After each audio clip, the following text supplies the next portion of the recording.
അസ്സലാമലൈക്കും, welcome back to another video. നമ്മളിപ്പോൾ ഇത് നോക്കുന്നതെന്ന് വെച്ചാൽ എങ്ങനെയാണ് ഒരു അസൈൻമെൻറ്റ് എഴുതി തുടങ്ങാന്നുള്ളതാണ്. അപ്പോൾ നമുക്ക് ഫസ്റ്റായിട്ട് ഒരു സ്കെയിലിൻ്റെ വീതിയിൽ നമുക്കിവിടെ ഇങ്ങനെ ഒരു മാർജിൻ വരച്ചു കൊടുക്കാം. വീതി എന്തിനാണെന്ന് വെച്ചാൽ നമുക്ക് ചിലപ്പോൾ അസൈൻമെൻറ്റ് അവർ നമ്പേഴ്സ് ഇവിടെ നമ്മൾ ജസ്റ്റ് ഒരു ഡോട്ട് വെച്ചിട്ട് നമ്മൾ ഹോൾസ് ആക്കിയിട്ട് അവിടെ ത്രെഡ് ഇട്ടിട്ടാണ് നമ്മൾ അസൈൻമെൻറ്റ് കട്ട് ചെയ്യാം.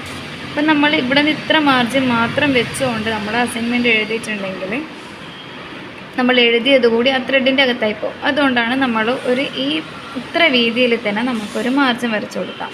പിന്നെ ടോപ്പും ഈ സൈഡും താഴെയും നമുക്ക് എത്രയാണോ വീതി വേണ്ടത് നമ്മളത് ഇഷ്ടത്തിന് നമുക്ക് വരച്ചു കൊടുക്കാം. പക്ഷേ ഈ സൈഡ് നമ്മൾ പ്രത്യേകം ശ്രദ്ധിക്കണം. ഒരു അസൈൻമെൻറ്റ് എഴുതുന്ന സമയത്ത് ത്രെഡ് വെച്ച് കെട്ടുമ്പോൾ നമ്മൾ എഴുതിയത് കാണാതെ മറന്നു പോകും.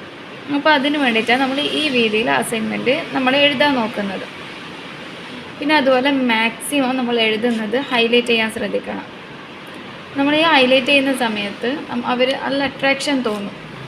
അതൊക്കെ നമ്മൾ അസൈൻമെൻറ്റിൻ്റെത് നല്ലൊരു ഭാഗമാണ്. അപ്പോൾ അസൈൻമെൻറ്റിൻ്റെ കൂടുതൽ മാർക്ക് കിട്ടാനുള്ള ഒരു ബെറ്റർ ഐഡിയ ആൻഡ് ട്രിക്സും ആയിട്ട് ഇനി നെക്സ്റ്റ് വീഡിയോയിൽ കാണാം ഇൻഷാ അല്ലാഹ്. അതുവരെ ഗുഡ് നൈറ്റ്, അസ്സലാമു അലൈക്കും.